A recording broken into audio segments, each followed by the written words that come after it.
Hello, everyone. It's me, Mr. D, once again. You can see back up at school today, sitting in the comfy corner. Perfect place to be on a yucky, cold day like today.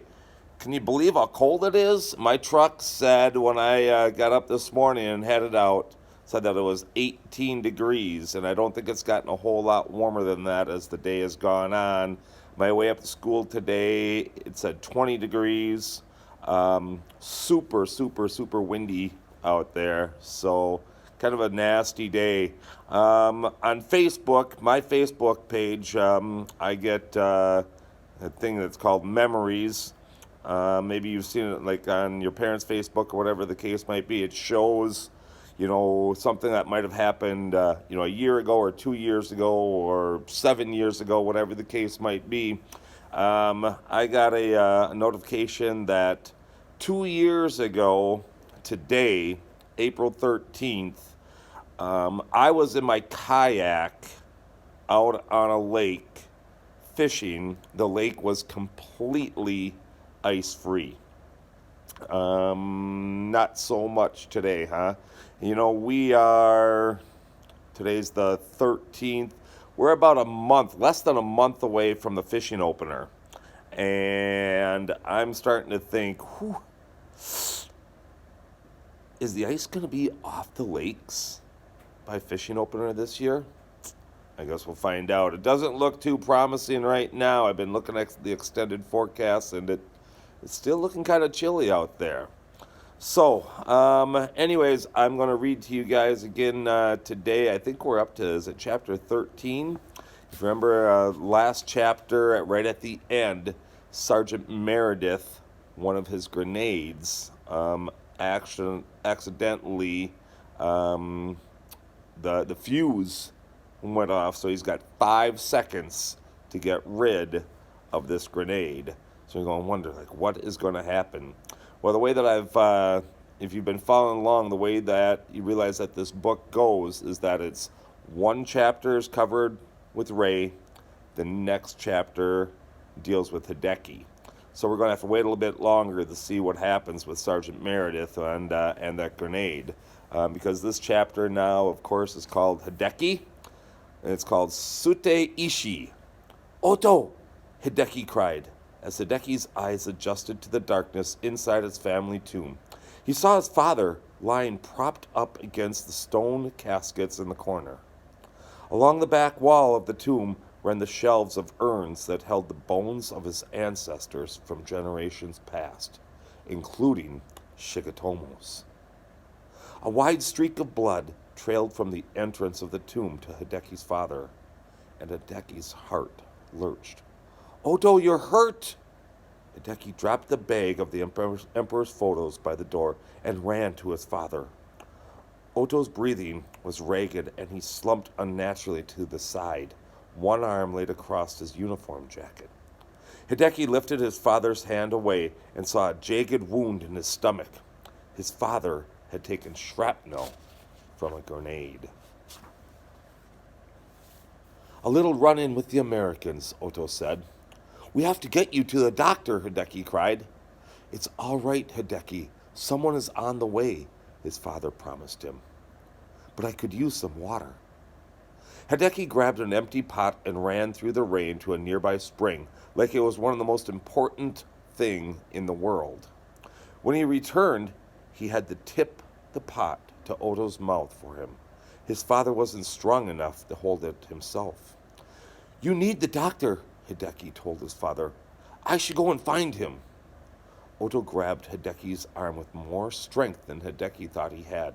No, don't go. I want you to clean the tomb while we wait. Clean the tomb? Hideki said. That doesn't matter right now. It always matters, Oto. It always matters, Oto told him. He closed his eyes. And make an offering. It's been too long. Hideki didn't want to leave his father's side, but he did as he was told. The haka was dusty and full of cobwebs. In the past, they never would have let the family tomb become so untidy. But like their annual family picnic, the cleaning of the tomb had been set aside in their preparations for war. Failing to look after a haka brought sickness and death to a family. So cleaning it was doing something to help his father.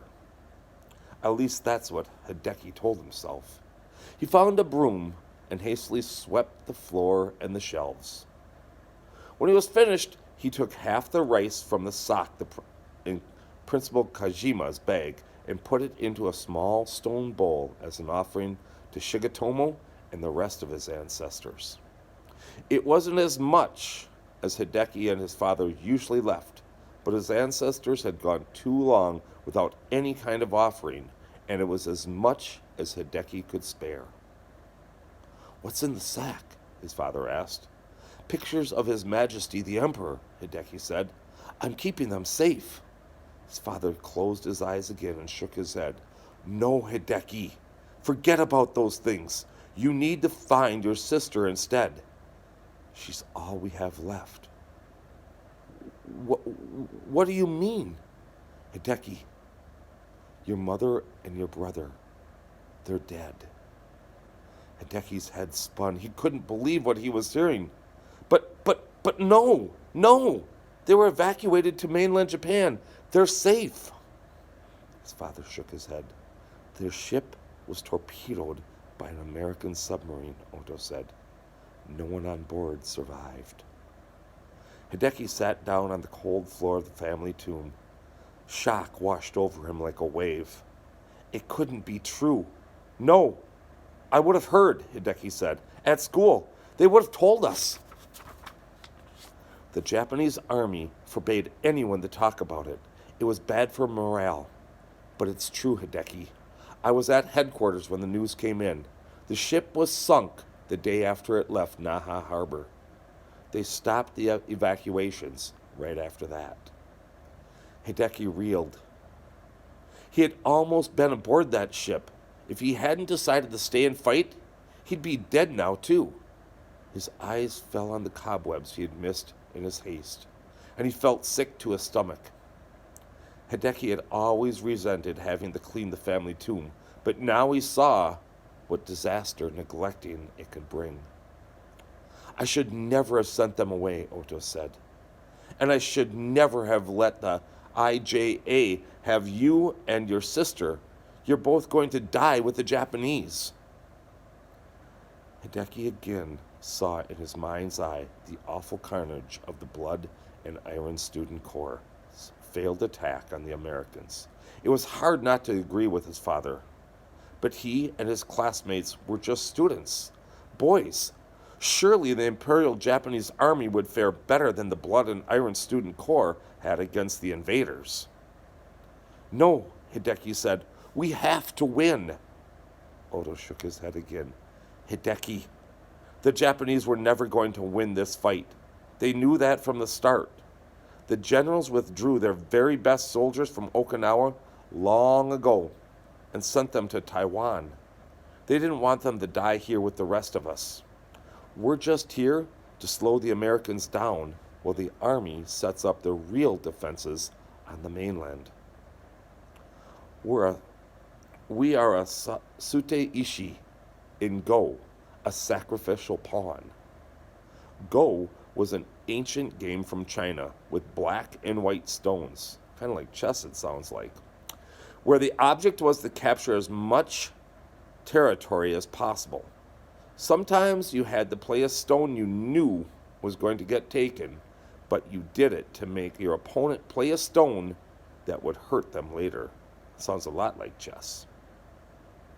But the Okinawans weren't stones to be won or lost. They were real people. Hideki couldn't believe the Emperor would just throw their lives away like that. "But the Yamamoto," Hideki argued. "They wouldn't send the biggest battleship in the Japanese fleet if they thought—" "The Yamamoto was sunk by the American planes 3 weeks before it was supposed to get here," his father said. "No one is coming to save us, Hideki. That is why you have to save yourself and your sister." Hideki's father coughed up blood. Where was that doctor? No one was coming to save us, Hideki. That's what his father had said. What if Odo had been lying about the doctor coming to help him? Odo, Hideki began, but suddenly he heard someone coming through the entrance of the tomb. The doctor, at last! But as the shadow emerged from the doorway, Hideki saw it wasn't a doctor after all. It was a soldier. And we're going to stop it there. What's going to happen? Who's the soldier? I guess you'll check. Tune in tomorrow and we'll find out. Okay, take care, everyone. Have a good night. Bye.